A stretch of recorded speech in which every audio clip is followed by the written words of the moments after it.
Bismillahirrahmanirrahim. Assalamualaikum. Hai gang. Pada video kali ini berhati nak sembang berkaitan tentang sinopsis ataupun alur cerita ringkas tentang satu animasi Malaysia yang patut di remake balik ataupun dibuat balik. Kira kalau macam dapat dibuat dengan animasi ataupun grafik yang sekarang, memang boleh pergi jauh. Kira macam mungkin boleh bersaing-saing dengan Ejen Ali, Boboiboy, Upin Ipin ataupun Mekamato dan sebagainya. Itu animasi T-Force aka Satria Raiga. Sebab dia punya cerita ni ada style macam tokusatsu ataupun anime. Kira kalau macam dapat di remake dengan studio yang sekarang, contohnya macam Wow Animation ataupun Animonster, memang boleh pergi jauh. Sebelum kita nak pergi kepada dia punya alur cerita, kita pergi dulu kepada info-info yang terdapat untuk animasi T-Force, yang mana sebelum ni pernah dibuat oleh Young Jump Studio. Dia punya studio juga pernah buat animasi yang viral juga dulu, iaitu animasi Saladin. Dan T-Force ni juga ada terbahagi kepada dua season. Season yang pertama pada tahun 2006 dan season yang kedua pada tahun 2008. Macam kalau nak tengok balik cerita ni, tengok dekat YouTube ke dekat website mana-mana, memang tak jumpa. Kalau macam tengok dekat YouTube ke apa semua, cuma ada opening dengan dia punya trailer sahaja. Kebanyakan sekarang kalau macam kita tanya orang-orang lah, mana animasi Malaysia yang menggunakan elemen, orang mesti akan cakap Boboiboy. Sebab Boboiboy kan ada elemen ais, elemen api dan sebagainya. Tapi sebelum Boboiboy, ada animasi Malaysia yang menggunakan elemen juga, iaitu Satria Raiga, yang mana dia ada 5 elemen: api, ais, bumi, angin dan juga emas. Kita kalau macam dekat season yang kedua, dia boleh upgrade kekuatan dia.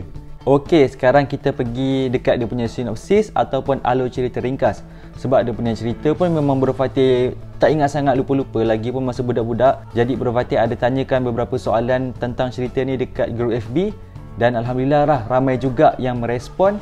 Kira macam ramai juga yang tengok tentang animasi ni. Jadi Bro Fatih akan ulas dia punya alur cerita ringkas berdasarkan daripada jawapan-jawapan yang Bro Fatih dapat dekat FB tersebut. Yang mana dia punya cerita ni macam ada vibe-vibe Ultraman jugalah. Kira Satria Raiga dan juga yang lain ni bukan berasal daripada bumi. Kira macam diorang ni berasal daripada planet yang lain. Tapi pada masa tu Raja Kejahatan nakkan elemen yang ada pada Raiga ni. Akhirnya Raiga larikan diri ke bumi kerana nak lindungi elemen tersebut. Tapi dalam masa yang sama, para penjahat kejar Raiga dan follow Raiga ke bumi untuk merampas elemen tersebut.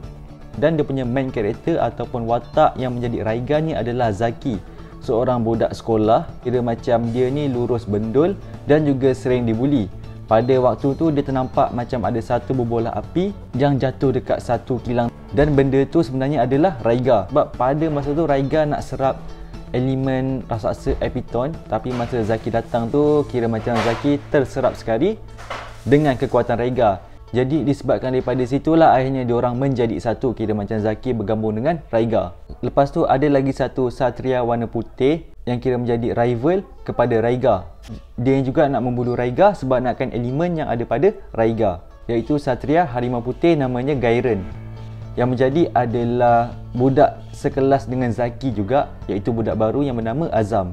Tapi macam mana sekalipun, walaupun si Gairen ni awal-awalnya nakkan elemen yang ada pada Raiga, tapi lama-lama diorang menjadi kawan dan akhirnya diorang bersatu untuk melawan kejahatan. Serta macam mana Dark Raiga ataupun Raiga hitam boleh muncul adalah ketika Raiga nak menyerap satu elemen daripada raksasa.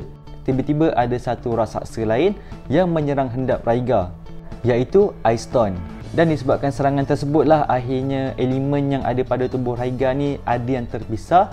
So secara tak langsung tiba-tiba terbentuklah diri dia yang jahat ataupun versi Dark Raiga daripada peristiwa ataupun elemen yang terpecah tersebut. Tapi yang Bro Fatih ingat, dia punya Dark Raiga ni memang dia punya kekuatannya memang hebat.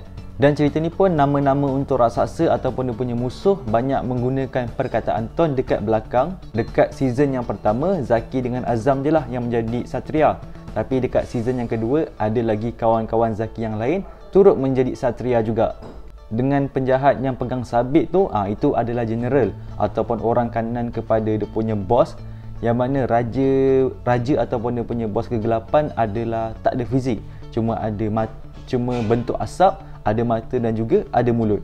Jadi kepada korang yang tonton video ni, yang pernah tengok siri Satria Raiga, kira macam korang ingat lah dia punya permulaan sampai akhir, korang bolehlah komen dekat bawah. InsyaAllah kalau macam free Bro Fatih boleh buat part alur cerita yang kedua. Itu saja bagi Bro Fatih untuk video pada kali ni. Maaflah jika ada kekurangan dan kesilapan. InsyaAllah semoga berjumpa lagi. Assalamualaikum.